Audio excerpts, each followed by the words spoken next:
this video, we're going to cover the function and regulation of enzymes. In the energy lecture, we covered how the laws of thermodynamics determines what will happen under certain conditions.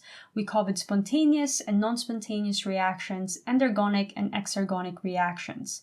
Yet what it doesn't tell us is the rate of reactions. For example, the conversion of table sugar or sucrose to glucose and fructose is an exergonic process, releasing free energy.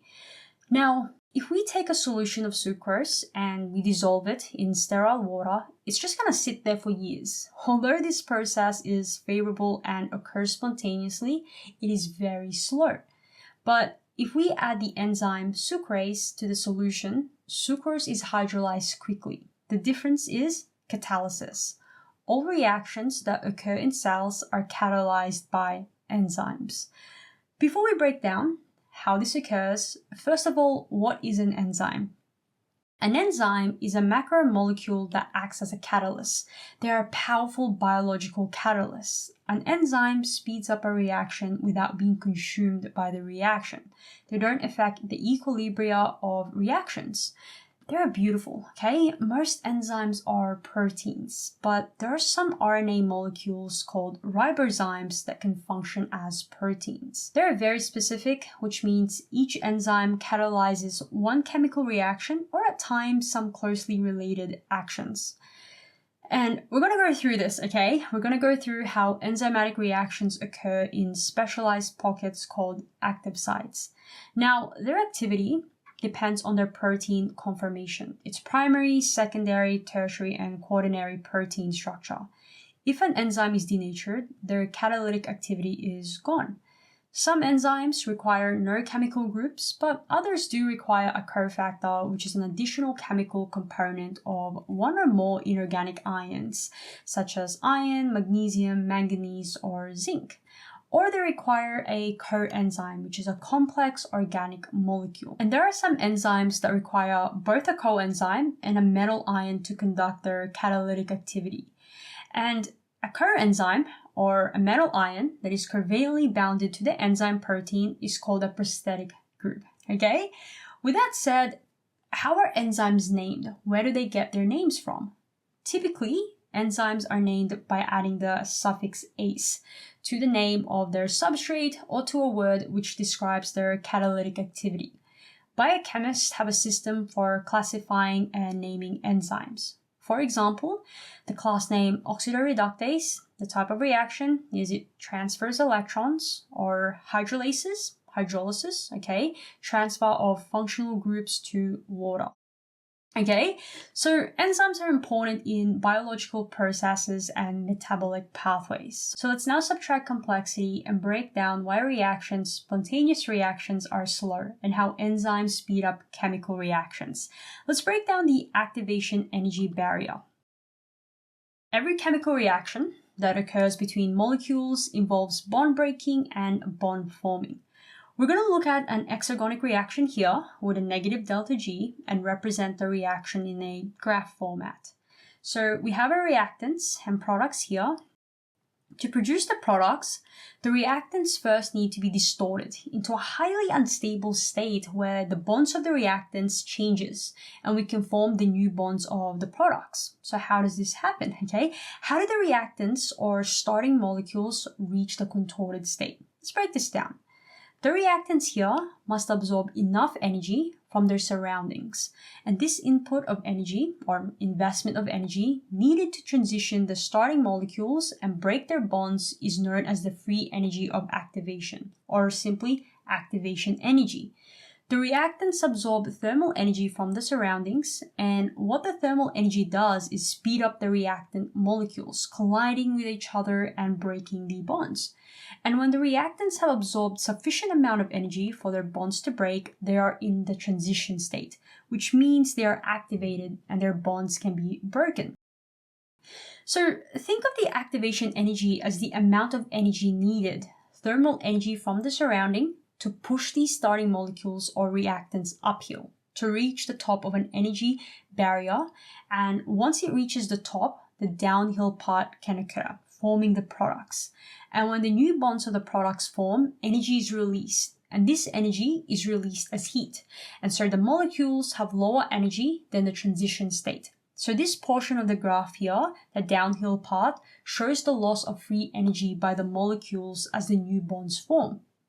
This reaction here is an exergonic reaction, and it occurs spontaneously.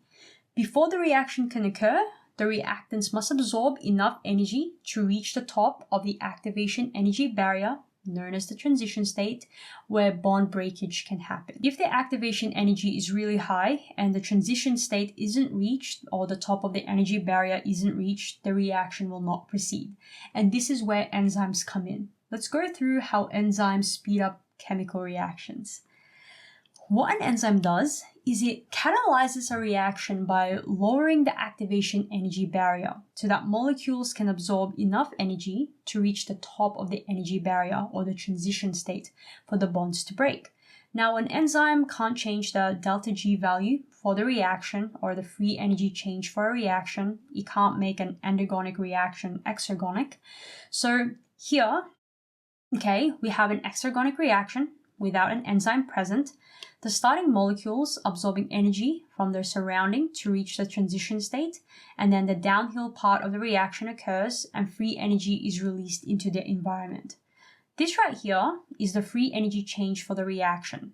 If we were to add an enzyme in, the enzyme speeds up the reaction by lowering the activation energy to reach the transition state without being consumed by the reaction. And the delta G is unaffected. So what enzymes do is reduce the activation energy without being consumed by the reaction, and it cannot change the delta G for a reaction. Gorgeous. Let's break this down further, and take a look at how enzymes act on reactants. One property of enzymes is that they're very specific for the reaction they catalyze. Each enzyme catalyzes one chemical reaction, and so activation barriers are lowered selectively. This allows the cell's machinery and processes to run smoothly and effectively. Now, the reactant an enzyme acts on is called the substrate, the enzyme substrate. When the enzyme binds to its substrate, sometimes there are two or more reactants, so we can refer to them as substrates. We form an enzyme substrate complex. And when the enzyme binds to its substrate, the catalytic behavior of the enzyme transforms the substrate to the product. So we have the enzyme plus the substrate, we form the enzyme substrate complex, and we produce the product, plus the enzyme that's not consumed by the reaction. Most metabolic reactions are reversible, so an enzyme can catalyze the forward reaction or the reverse reaction, depending on which direction has a negative free energy change, or delta G. Important to note that each reaction is catalyzed by a specific enzyme, and this is due to its protein structure, alright? And the area where an enzyme binds to its substrate is called the active site, which is a pocket on the surface of the enzyme where catalysis happens. Let's draw this process out. We have our substrates here and the enzyme.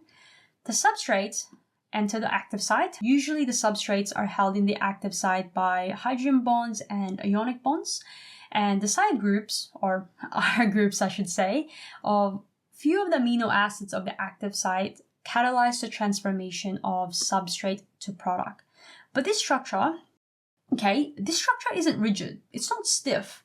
When the substrates bind to the active site, the enzyme changes shape slightly because of the interactions between the chemical groups of the substrate and the side chains of the amino acids that form the active site. It's like when you're hugging someone, you're not stiff, you're not rigid. You can slightly move your arms or alter your arms to make it more comfortable. And this change tightens the binding between the enzyme and substrate. And this is called induced fit, which positions the chemical groups of the active site in a way that strengthens their catalytic activity. The active site lowers the activation energy and speeds up the reaction, converting the substrate to the product, and then the products are released. And there are several ways enzymes use to reduce the activation energy of a reaction. For example, if there are two or more reactants, the active site can provide a template on which the substrates can come together in the appropriate orientation for a reaction to happen between the reactants. Another mechanism is the enzyme may stretch the substrate towards their unstable state, their transition state, bending the bonds so less free energy is required to reach the transition state. Or the amino acid in the active site can briefly bond covalently with the substrate, and then afterwards the active site goes back to its original condition. Another mechanism is providing the reaction a more effective environment. For example, if the amino acids in the active site have acidic side chains or side groups, the active site can provide an environment with low pH compared to the cell that is neutral. So the amino acid may be involved in proton transfer to the substrate. All right, so those are several mechanisms that lower the activation energy. Now, how do you determine the rate at which a certain amount of enzyme converts substrate to product? This depends on the initial amount or concentration of the substrate, because the more substrate molecules that are available, the more they can frequently access the active sites. Although there are instances where the concentration of substrate is high enough that all enzymes are taken.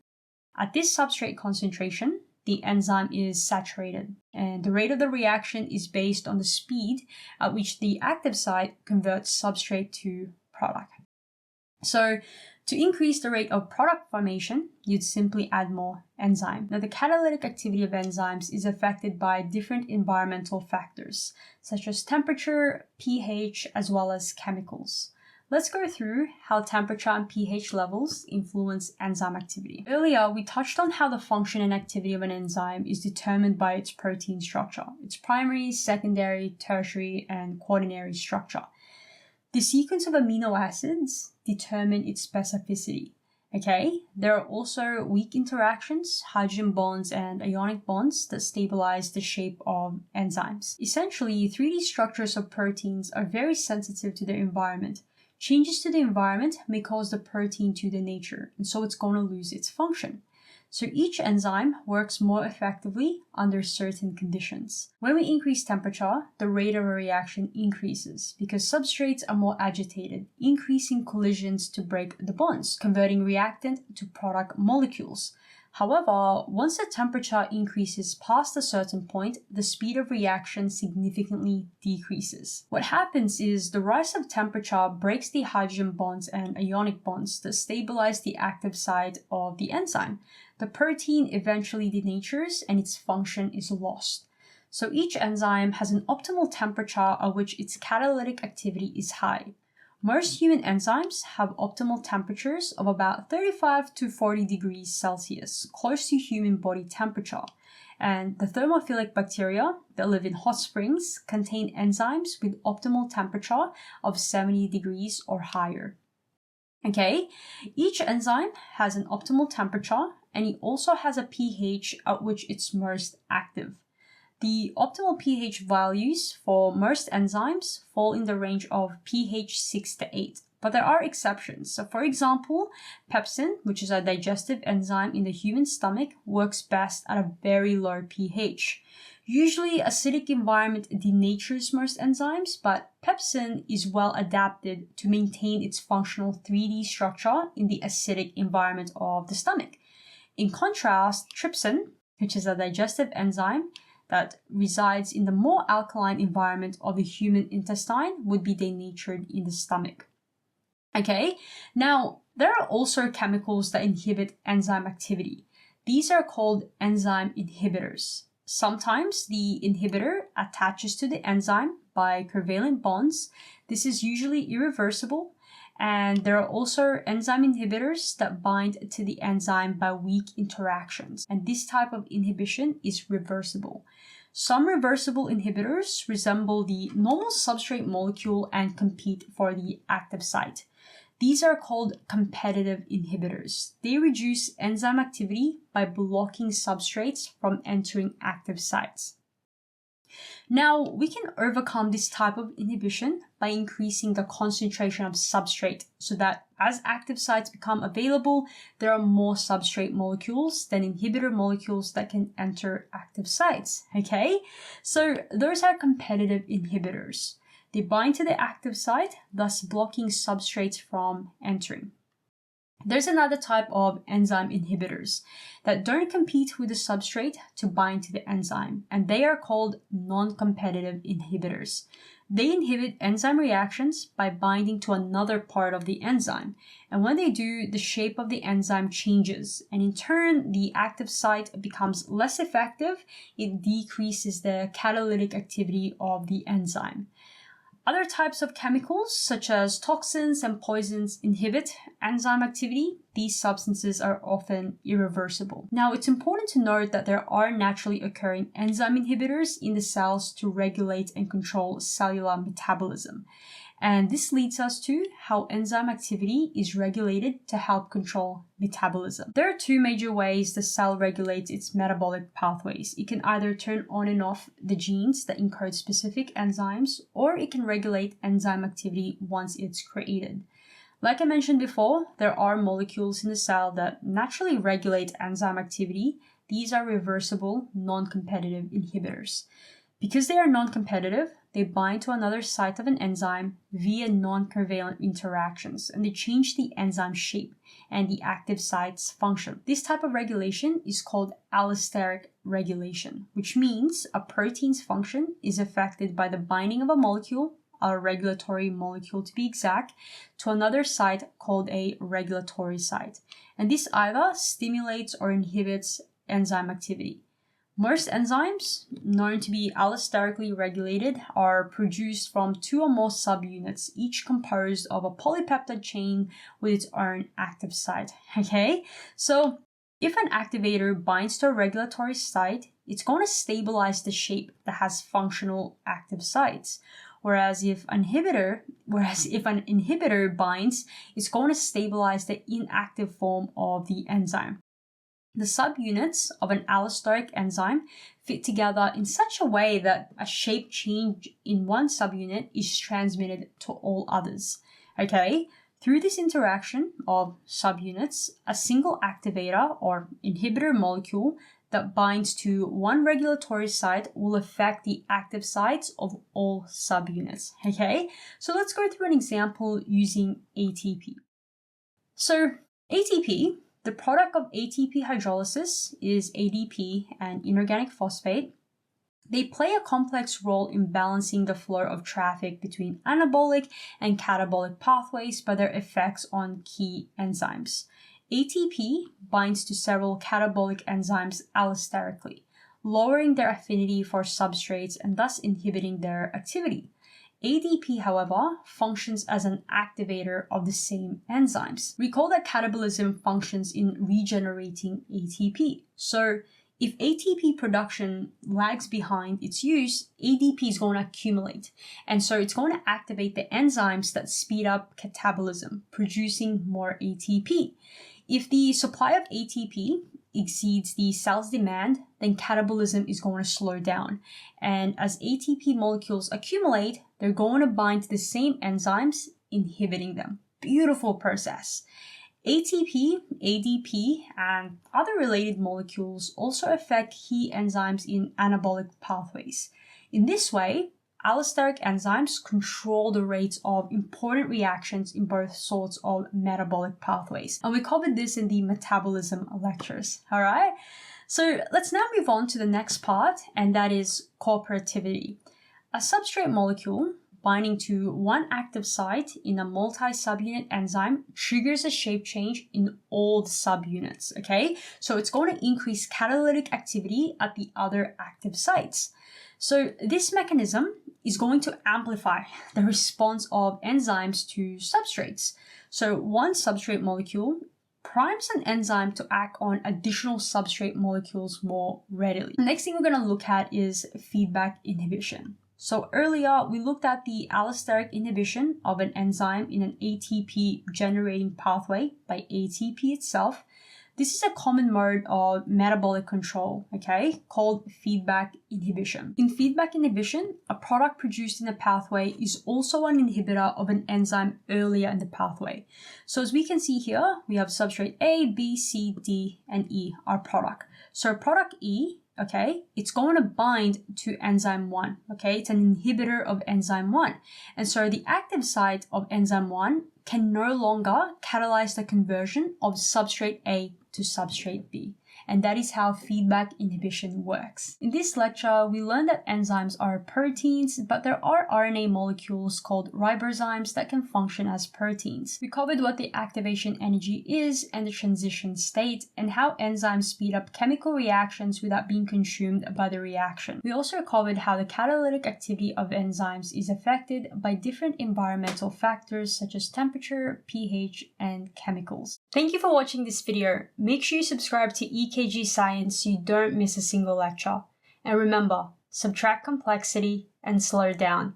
To study the next lecture, simply click the next video, or you can view the entire playlist. Hey, stop procrastinating!